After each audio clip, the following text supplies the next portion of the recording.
The sun was shining brightly as Kris Kremers, 21, and Lisanne Froon, 22, embarked on their adventure through the scenic forests surrounding the Barú volcano in Boquete, Panama. Both young women hailed from Amersfoort in the Netherlands and had meticulously planned this dream trip for 6 months. Their aspirations were simple: backpack through Panama, volunteer, and immerse themselves in the Spanish language. The two had been hiking around the jungle for 2 weeks, and their journey was far from over. They had plans to stay with a local host family for another month, volunteering at a nearby school. On the morning of April 1st, 2014, they waved goodbye to their host family, their smiles bright and spirits high. Little did anyone know it would be the last time they were seen alive. As time progressed, there was no sign of Kris and Lizanne. The alarm bells rang when they missed a scheduled walking tour of Boquete on April 2nd.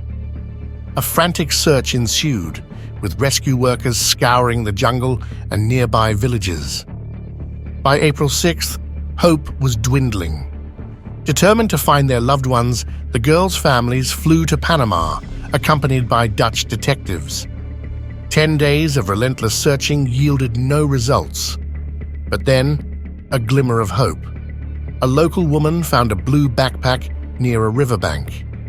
Inside were 2 pairs of sunglasses, $83 in cash, 2 bras, a water bottle, Lisanne's passport, and most chillingly, a camera and 2 phones.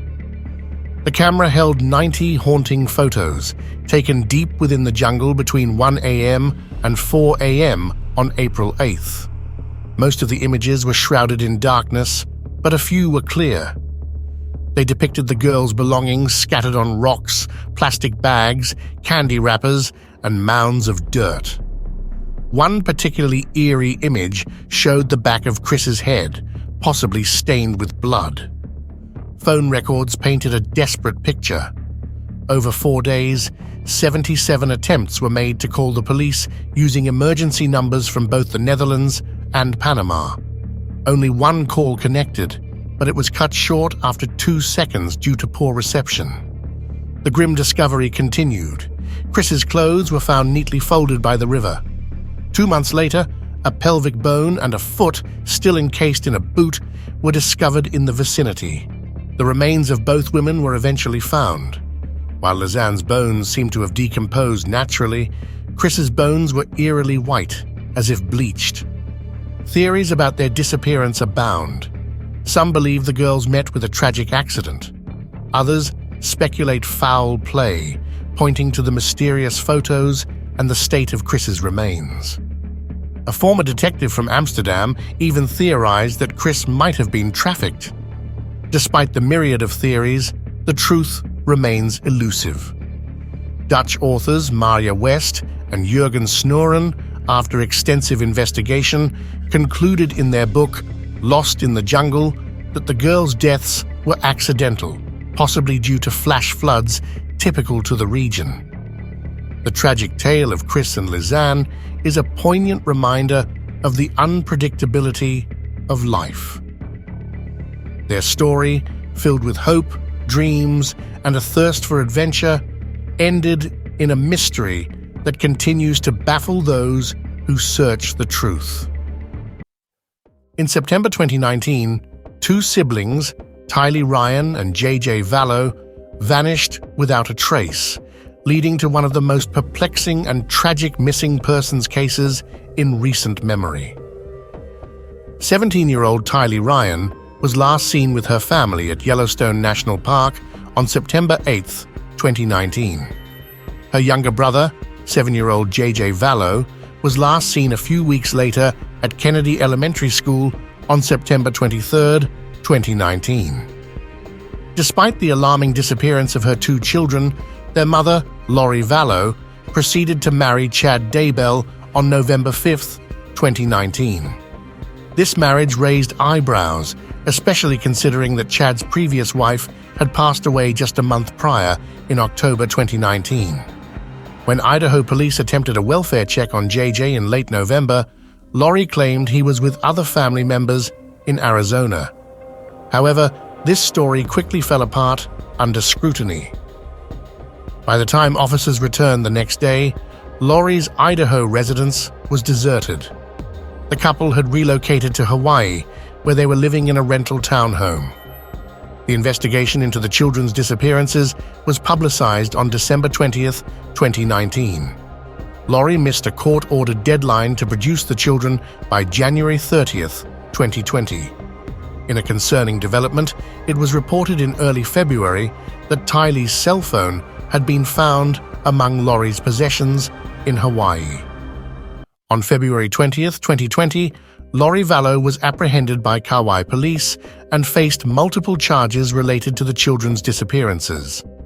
Disturbing revelations emerged, suggesting that Lori and her new husband believed Tylee and JJ had become possessed and turned into zombies.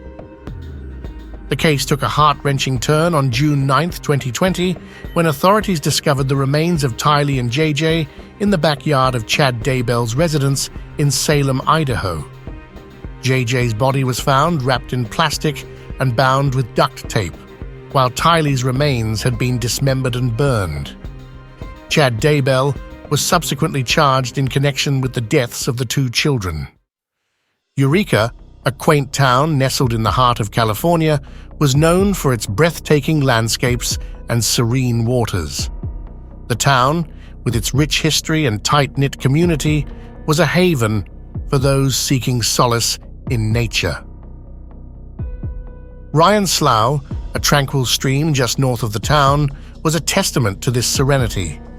Frequented by locals for its abundant fish and scenic beauty, it was a popular spot for weekend getaways and afternoon picnics. However, October 1997 painted a different picture of this idyllic location.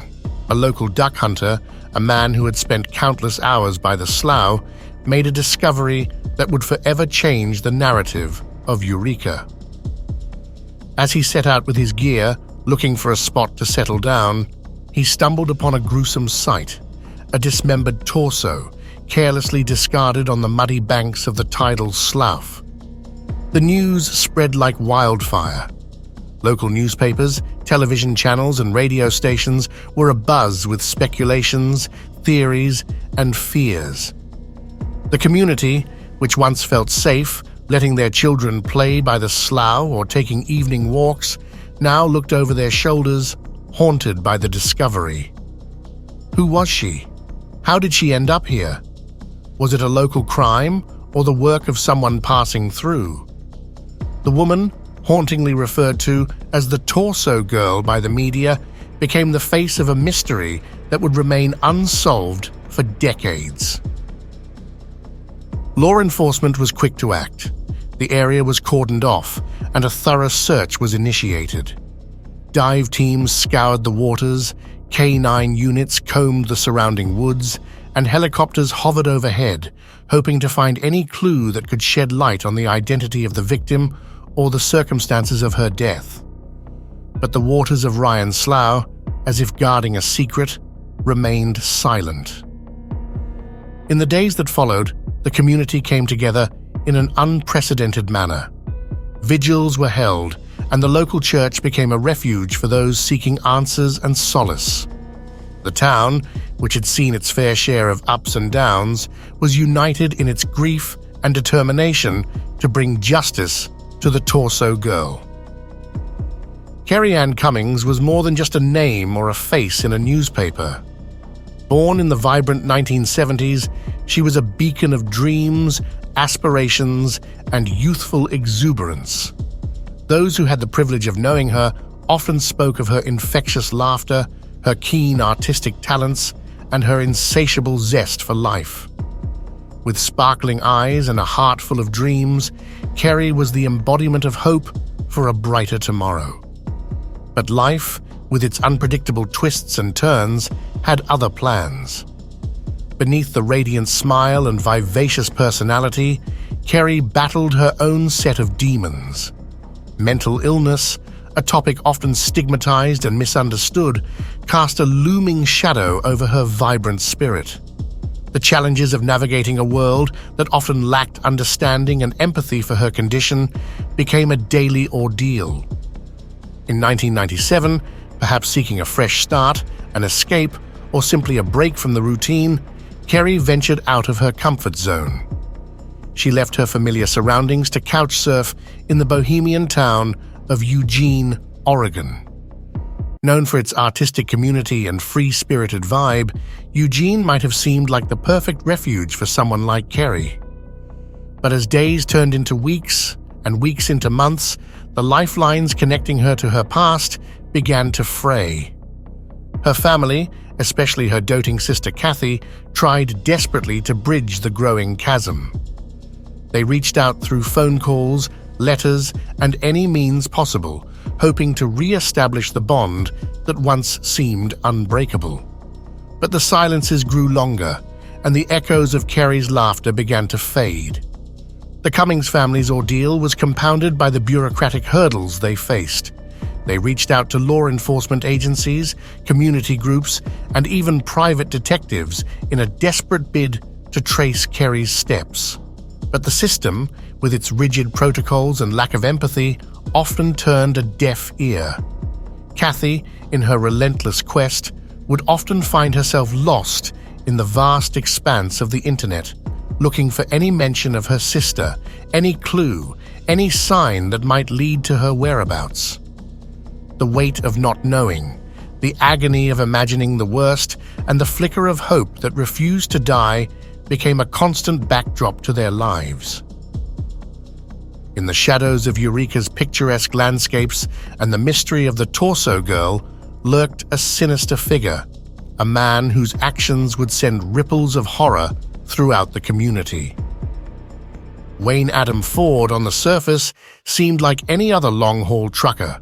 He navigated the vast highways of America, witnessing its sprawling landscapes and bustling cities. But beneath this facade of normalcy lay a mind plagued by darkness. Ford's journey into the abyss began long before his heinous acts came to light. An ex-Marine, he once wore the uniform with pride, serving his country with dedication. However, a traumatic head injury marked a turning point in his life, leading to a drastic personality shift.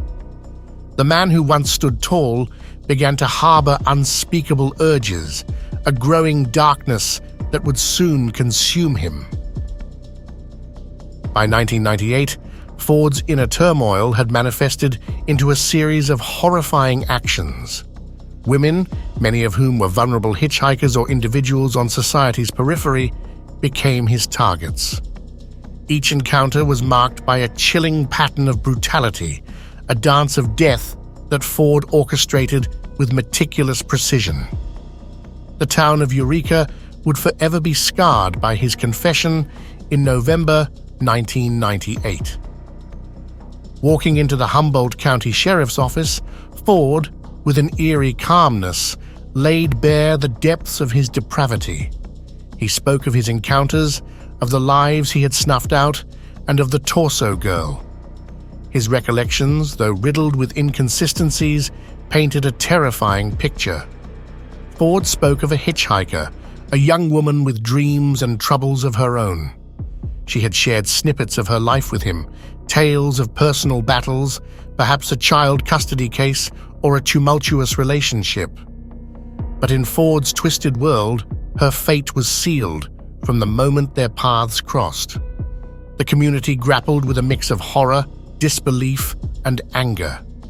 How could one of their own, a man who walked the same streets and breathed the same air, commit such heinous acts? Ford's trial and subsequent sentencing to death brought little solace to the families of his victims. The scars of his actions, both physical and emotional, would remain etched in the annals of Eureka's history.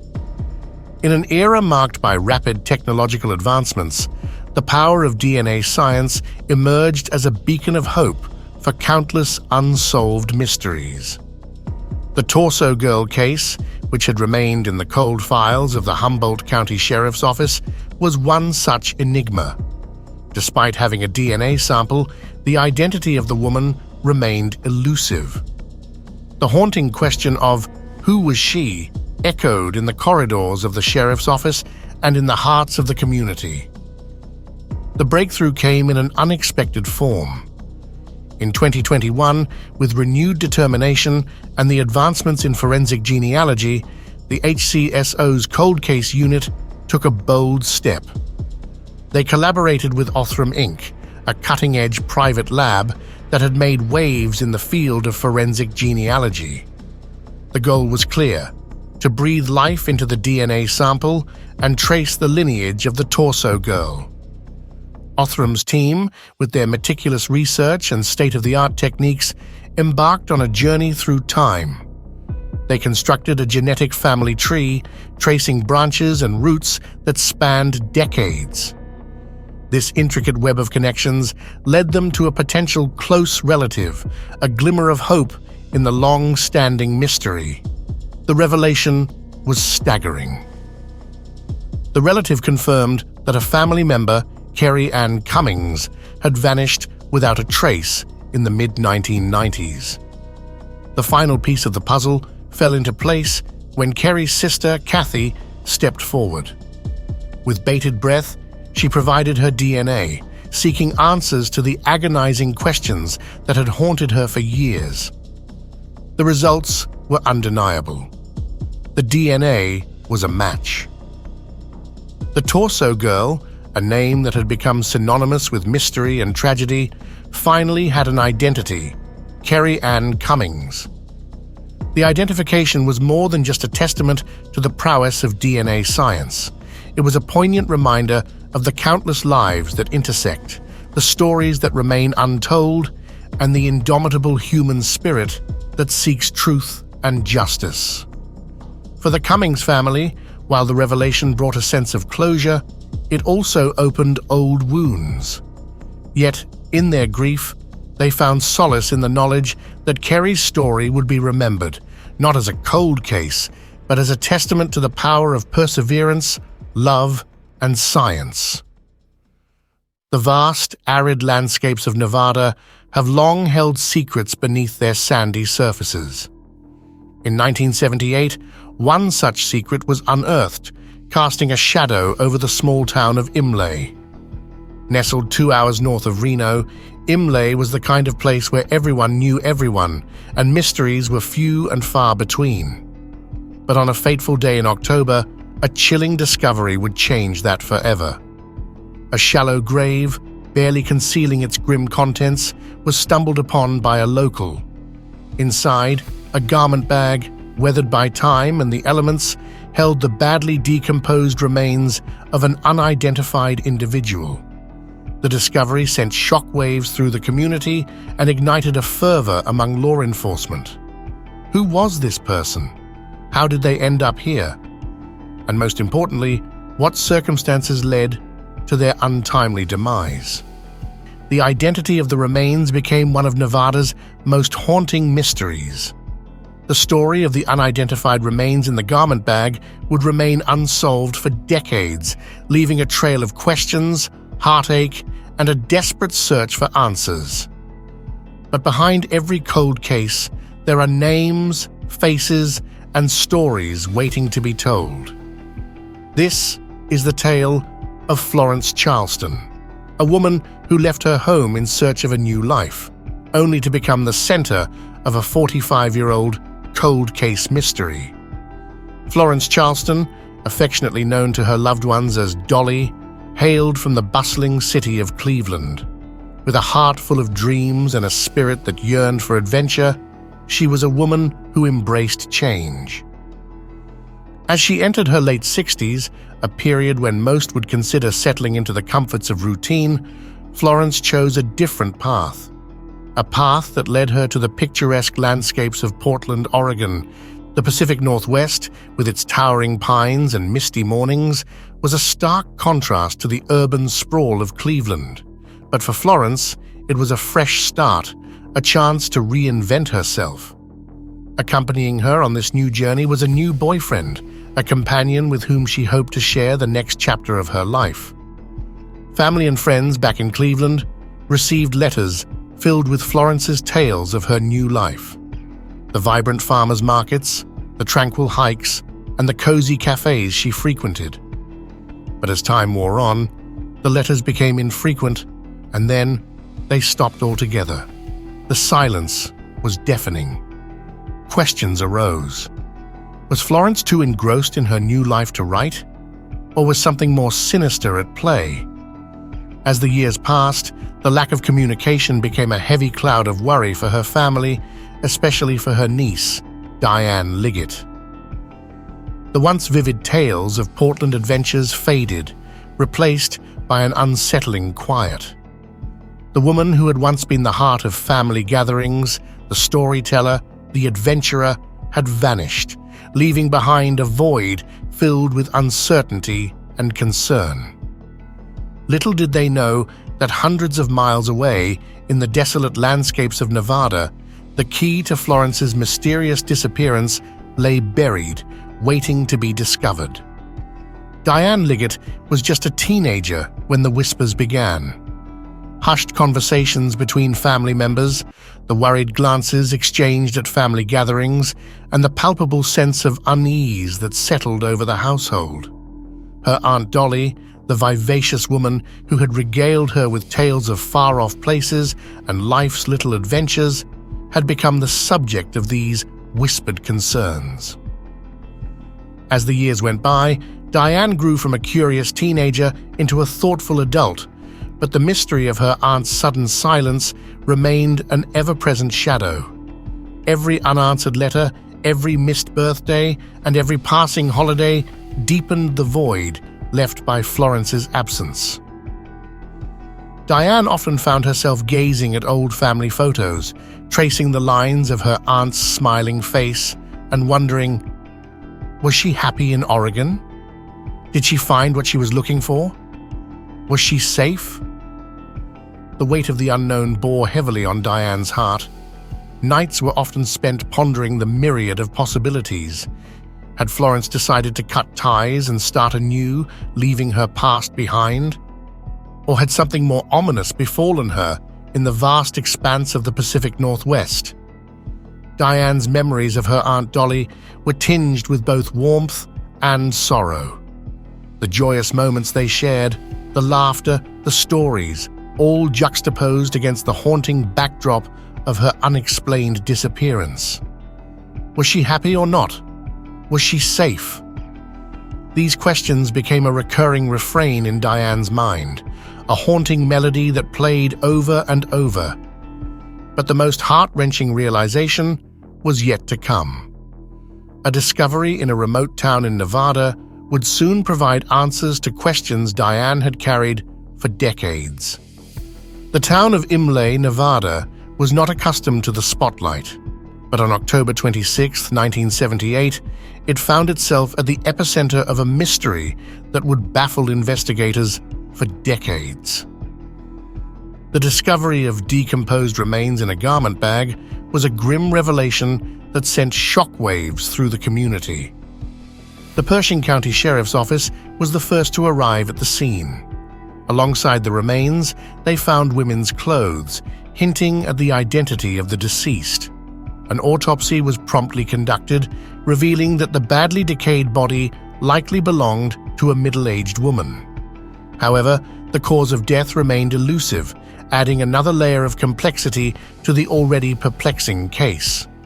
In the absence of any identification, the victim was entered into the National Missing and Unidentified Persons System.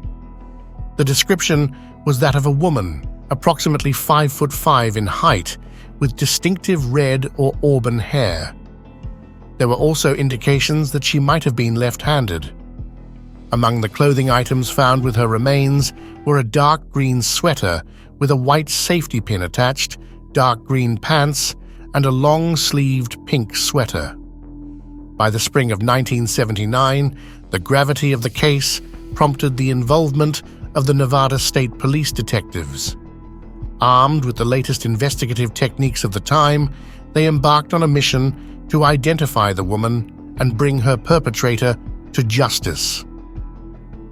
Digital facial reconstruction was attempted, offering a potential glimpse into the face of the unidentified woman.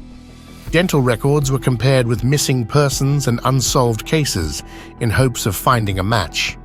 The unique clothing found with the remains caught the attention of the FBI. They collaborated with local investigators, analyzing the garments for any potential clues. Perhaps there was something about the clothes, a brand, a unique stitch, or a trace of evidence that could lead them closer to the truth. Despite the combined efforts of local and federal agencies, the leads dried up. The face of the unidentified woman, reconstructed and shared with the public, brought no conclusive results. The dental records yielded no matches. The clothing, though distinctive, did not provide the breakthrough they had hoped for. The case, with all its haunting questions, went cold. For years, the mystery of the woman in the garment bag remained unsolved.